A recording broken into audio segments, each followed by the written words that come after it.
Does high drama have anything to sing about after Thanksgiving? At the Public is Patricia Ione Lloyd's Eve Song, which is about an African-American family trying to keep the uncivil world out with exaggerated civility at dinner time. Deborah is trying to get over a gut-wrenching divorce and raise her two kids on her own. Her son watches all the violence against African Americans on the media, while her gay daughter has fallen for a free activist spirit. All the while, real spirits are circling the house. On top of everything else, Deborah is having trouble getting the respect she deserves at work. Will this family survive the outside or spiritual forces surrounding them? The cast was really, really good. This was such a wonderful play. And the ending, oh my God, with just one question, had the entire audience gasping and shaking in their seats. I mean, this is just riveting drama, well written. Go see it. And also playing at another fierce drama playing on till December 22nd is Mother of the Maid. Glenn Close is the most ferocious mother ever, and she is the mother of Joan of Arc. And for the first time, you never think of Joan of Arc. She did have a family. She had a mother, a father, a brother. I mean, even Jesus' Mary gets more attention than the mother of Joan of Arc. So this was a fascinating look at the Mother of the Maid. And I give that a happy face. More on our next show, December 8th. But I just had to let you know, go see both of these shows. They're fabulous. In Larissa Fast Horses, the Thanksgiving play at Playwrights Horizon, a group of would-be do-gooders want to put on a politically correct holiday play for school children. Director Logan hires a professional actress from Los Angeles whom she believes is Native American. Alicia, the actress, is basically a white girl with some Spanish blood who can play many ethnic types. Logan's boyfriend, Jackson, is a street performer who, like Logan, wants to confront his white privilege. Caden is an older history teacher who dreams of being a playwright. The three politicos struggle with the proper way to represent Native Americans when they themselves are not Native Americans. Is anything but silence appropriate? While they have their troubles, you'll have fun laughing at the whole business. It's one of those plays that deals with how to be politically correct without getting too bogged down in trying to do it itself. So it's actually quite funny. And Eva will get a chance to see it soon and may have a postscript. November 27th, I'm going. James Hindman's Popcorn Falls is a delightful old-fashioned play with villains and flawed heroes and saving a town. Popcorn Falls is in dire straits due to the evil Doyle, who dammed up their falls, damming them with no water. He is now threatening to shut down the town and turn it into a sewage treatment plant. Now the mayor and Joe the janitor are in cahoots to save the town with the unlikely need to put on a play in a week in order to get money allocated to their non-existent theater from a generous grant. Trouble is that Mayor and Joe have no idea how to put on a play. They go to Cat Lady Librarian Mrs. Parker for help. The plays they read are too redundant for them and decide to write their own play. Now they just need costumes, scenery, lights, makeup, and actors, of course. One-armed Floyd has the lumber. Hans, the funeral director, can do makeup. Mrs. Stepp has a flair for fashion, among other things. And the mayor makes do with the limited quantity and quality of people who could act. There is also a sweet romance, perhaps brewing, between single mother Becky the bartender and the mayor, although there is the complication that she's the former girlfriend of Joe, who is now married to Trudy, who keeps having twins. Will this town of deferred dreams rise to the occasion and save their town, or will Doyle with his evil plotting win? Will romance blossom without water or hope? The amazing thing is that Adam Heller and Tom Surratt play all the characters so distinctly that you feel you're watching a cast of 20. Thanks to Christian Borle's fast-paced yet grounded direction, I felt totally drawn into the plot and found myself worried over the outcome as I cared deeply for everyone. It also helps that it takes place in Cattaraugus County, which is near where I grew up in a small town, so I really understood these people. Popcorn Falls is a little kernel of heartfelt corniness that is a salve to the stress of the real world. I'm giving this a happy face plus. Absolutely wonderful. At second stage's Days of Rage, written by Stephen Levinson, directed by Trip Coleman.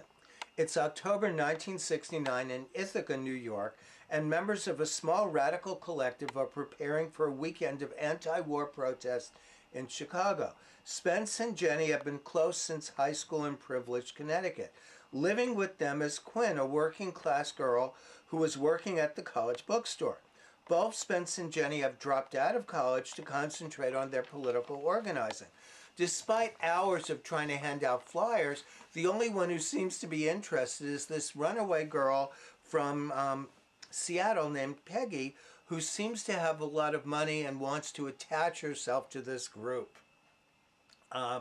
They all become friendly with each other, but Peggy seems manipulative and we don't know what her story really is.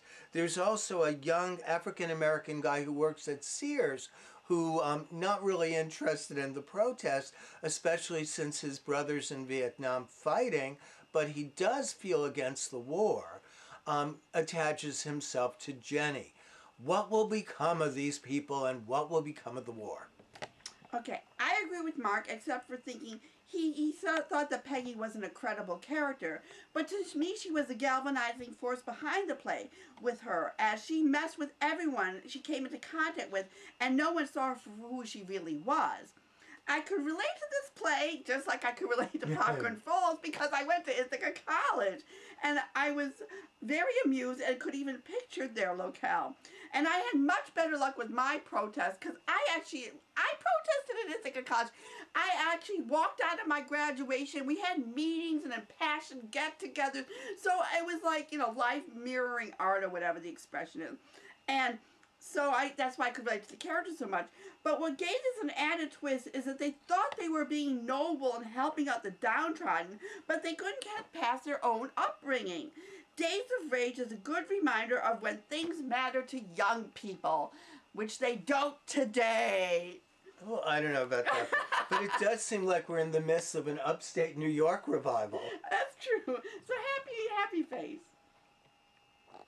Leslie DiLeo reviewed Cleopatra, music by Jeff Day, lyrics by Laura Kleinbaum and Jeff Day, with additional material by Drew Fonarola, directed and choreographed by J.T. Horenstein. It's a sassy, sexy, over-the-top interactive pop musical where the impossibly cool and limber cast make the audience members feel like pop stars by association. The show has previously been described as Beyoncé meets Hamilton meets a drag ball, and it's set within Cleopatra's palace in Alexandria. The citizens of the city rejoice the success of Mark Antony's campaign against Octavian in Rome, but this victory may not be the end of the story. The mistress of ceremonies, Dusty Ray Bottoms, leads us through the action with glamour, I couldn't resist that name, and fierce aplomb, while DJ Lloyd Kirkola's skills and electronic music support her. Every single performer is a fine-tuned professional. The dancing and choreography are exciting, and she says this is a must-see. And more on Facebook. Bertolt Brecht's 1941 play, The Resistible Rise of Arturo, translated by George Tabori and directed by John Doyle, compares the rise of the Brooklyn thug Arturo to absolute control of the cauliflower market in Chicago to the rise in power by Hitler in Germany. While a recent production of this play by Phoenix Repertory Company was crystal clear, this production is a murky mess. Respected elder statesman Dogsborough becomes more and more embroiled with the cauliflower syndicate and when he deviates from his honest past. Aiding are henchmen Roma and Giri. Brecht structures his play along Shakespearean lines, like Mark Antony, Uwe manipulates the crowd, and like Richard III, he has no sense of loyalty as he ruthlessly eliminates anyone who opposes him or is no longer useful to him. And this, for me, was impossible to watch. For some reason, the whole thing, most of it, they had these lights shining in our face just totally the entire time, so we couldn't see anything. And then instead of people acting, they were behind a caged fence and just talking to a microphone, just declaring what was going on. So, I mean, I moved to intermission to hopefully get the light out of my face, but it was horrible. Yeah, this show shows that Brecht can be vile, V-I-L-E, without W-E-I-L-L. It's really awful, and it's too bad because whenever there's a really bad political situation where you feel your country is being run by thugs, like now with Trump, this play becomes very popular.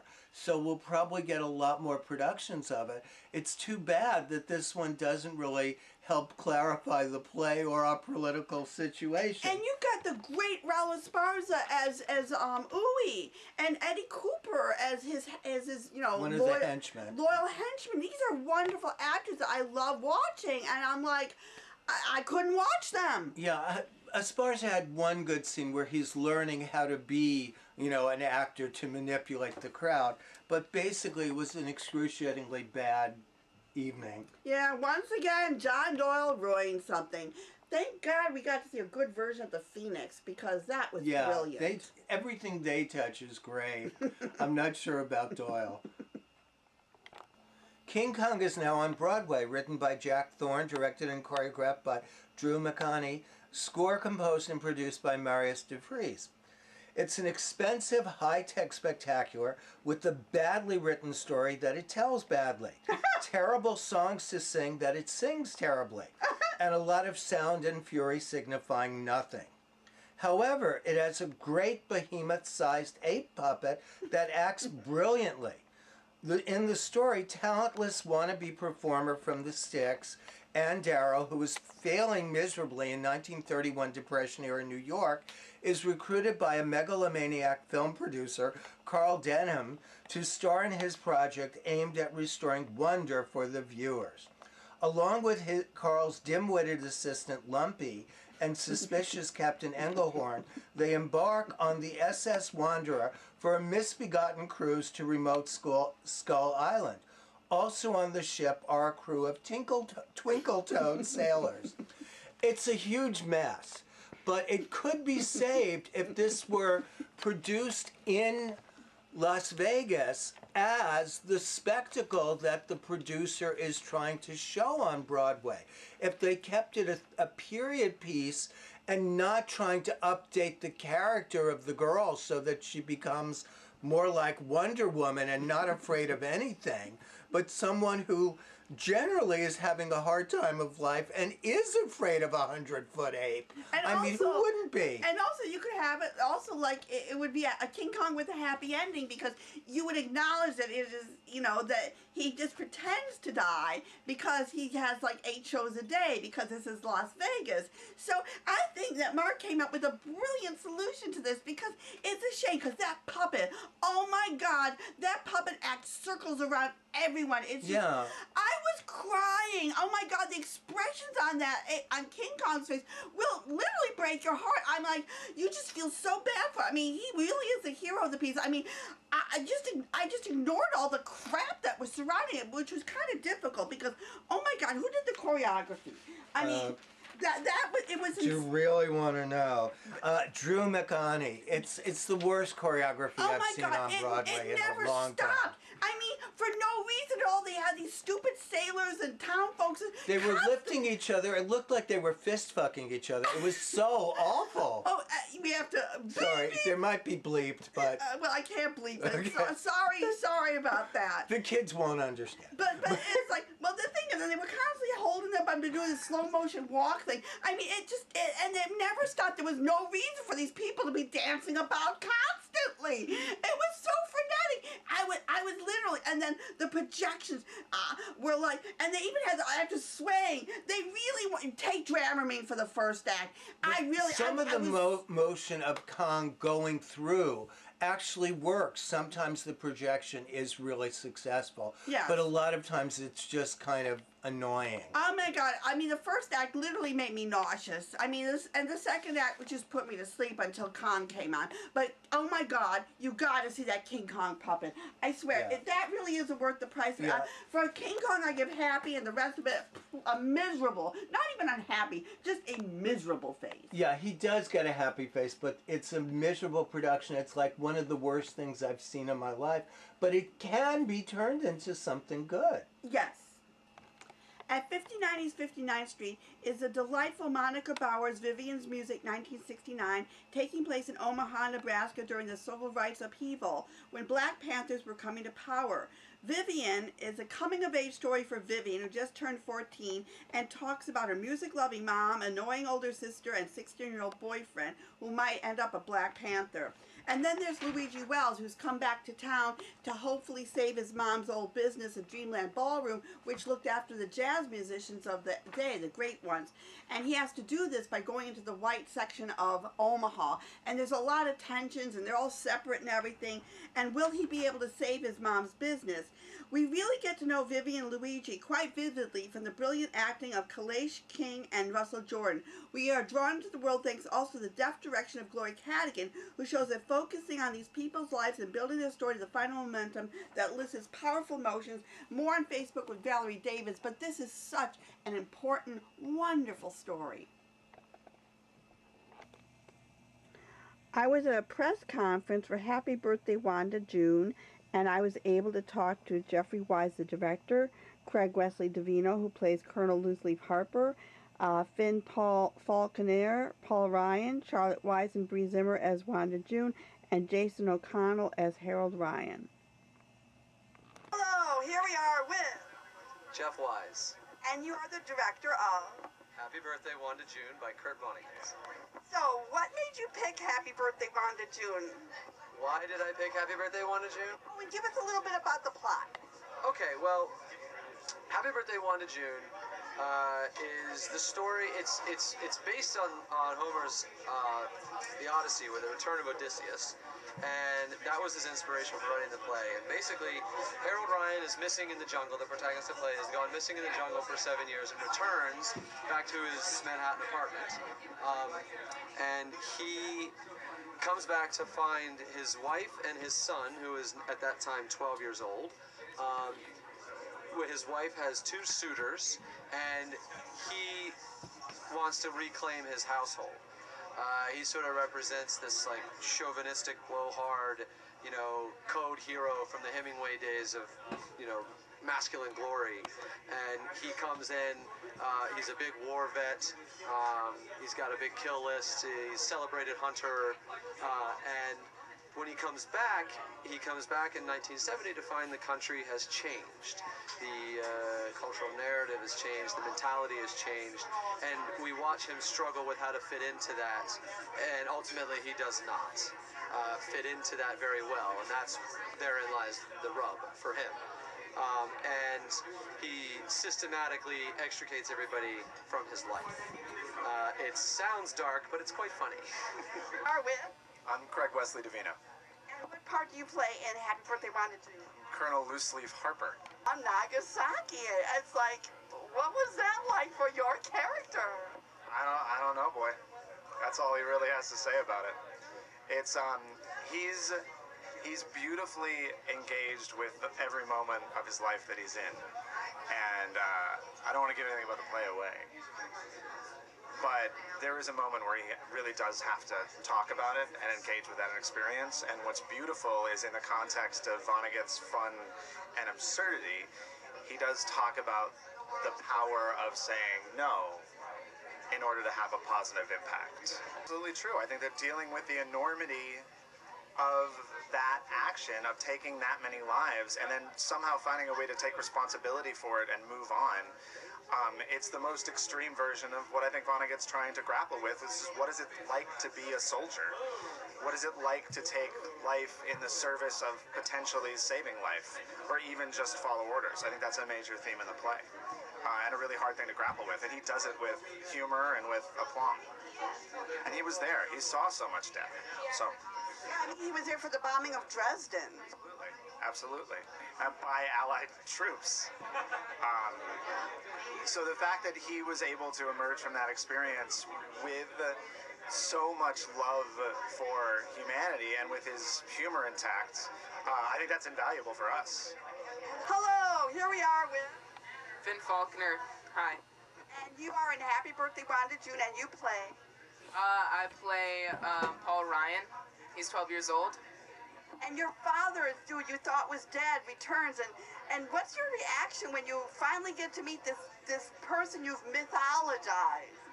Well, I think that in the beginning I'm super excited to meet him because obviously I've idolized him for so many years, but then when I really start to see what he's actually like and what it's like to be this close to a hero and stuff, I don't like it at all. It kind of hurts to see that someone I've looked up to my entire life is actually so mean and such a bad person. Just sort of sees what my father's doing wrong and tries to work against that as much as he can. Yeah, totally. I think that he has kind of a tough time in the beginning. He really wants to believe that his father is this great, amazing, like father that he's always dreamed of. Like, he's a hero, he's a great dad, but like really it's hard for him to acclimate to his father actually being not what he had always hoped, you know? Oh, here we are with, I'm Brie, and I'm Charlotte. and you're both playing Wanda June. Yeah, like, it's funny when, like, a little girl is, like, happy about being dead. Like, who's, like, it's like, what? Like, who's happy about that? It's really crazy. It's great, yeah. Yeah, I totally agree. Because Wanda June is very, she's very in the, like, she's kind of really in the moment, I think, because, like, now she's in heaven, so forget about her birthday party. She likes heaven a lot more. And most people would be like, oh, don't go, like, oh, don't kill somebody, don't go to heaven. Heaven may be fun when you're there, but you should have fun in, like, the real one. She's like, and she basically disagreeing and saying heaven is the best place on earth. Well, isn't even really on earth, but... We are with, Jason O'Connell. who is in, Happy Birthday, Wanda June, at the Duke on 42nd Street. and you are playing the part of, Harold Ryan and Major Siegfried von Königswald, but that other one is kind of it's a little appetizer on the side. Harold Ryan is the main role I play. Moments in the play where there are very many fourth wall breaking moments, but right at the beginning of the show, and it's a very funny play. But Penelope Ryan, Harold's wife, comes right out and says, "This is a tragedy." Okay, well, tragedy for whom? I think it's really a tragedy for Harold Ryan. He is a tragic figure. He doesn't know what his place in the world is anymore, and in some ways, you know, we speak now about is toxic masculinity having its last gasp, you know, or are some of the things that are happening in our culture, like the dying throes and the raging flails of a beast that doesn't want to die. And I think that's what he is. I think he actually, this play was written in the 1970s, early 1970s, but I think he's a manifestation of that. He is a portrait of that kind of energy, something that a lot of people assumed was gone or knew its place, knew that it was time to say goodbye, and now it's back on the doorstep, and it's saying, I'm not going yet. You're going to have to kill me. I'm not going to take myself out. I'm not going to cede the way. I'm not going to step aside. I'm here, and the more desperate the animal gets, the more dangerous it becomes. And I think that's what the play's about. And it is, and I think it's tragic because I think you see there are moments in the play where people try to break through to him, or he is a very intelligent man who sees what's happening around him, and he can make a choice to either give and change or to be steadfast and ruthless in his pursuit of just moving forward with his agenda. And every time, if you ever that's a question, if you ever think he is capable of that change, or if he really can move to the side. But that question always seems to be answered with, the tragic response, which is, no, I can't adapt, or I won't adapt. And it takes some turns towards the end they're very interesting. I think it's hard to tell where it's going to go in the very end, but it's a cautionary tale in my mind. Sonia interviewed Joe DiPietro, who was honored at the Only Make-Believe that raised $650,000. I've been with Only Make-Believe for 19 years, so it's a very exciting night for me. I have so many friends and colleagues performing for my shows. It's just a real thrill. The joy that it brings to very sick children. It's really a wonderful thing, Only Make-Believe. I started with Only Make-Believe 19 years ago. We were in one hospital. We served about 20 kids. Since then, we've served over 65,000 kids. So it's an organization that continues to grow, and it grows because kids love it. Kids who really start off life with a bad break just love it, and that's why we're here. The full press conference for Happy Birthday Wanda June is on YouTube, Eva Heinemann, and also all the interviews are for Only Make Believe, and there's so many of them, you can also find on YouTube, Eva Heinemann. And since I only have 2 minutes left, I'm going to go through this very quickly.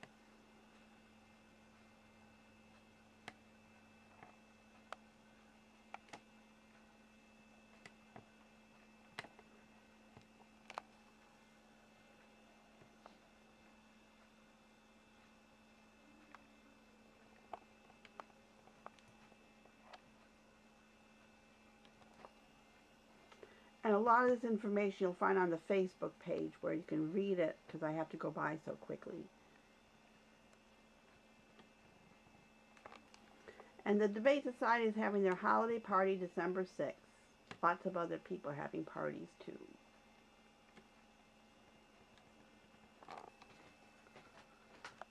Also, you want to check out 92nd Street Y. Andy Probst is there talking about Cy Coleman and Harvey Fierstein and Big Bird, Brad Bird, and stuff.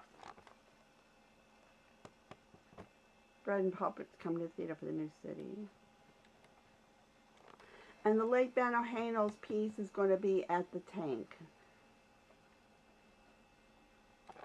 His company, Prism, is doing The Prisoner of Kedong. A lot of plays close by November 18th, so they're on the Facebook page. Parody Productions. And don't forget to pick up your Performing Arts Insider, the Cultural Heartbeat of New York City. Our next show December 8th. And again, all the reviews, Twitter, everything's on Facebook, YouTube, and everything else.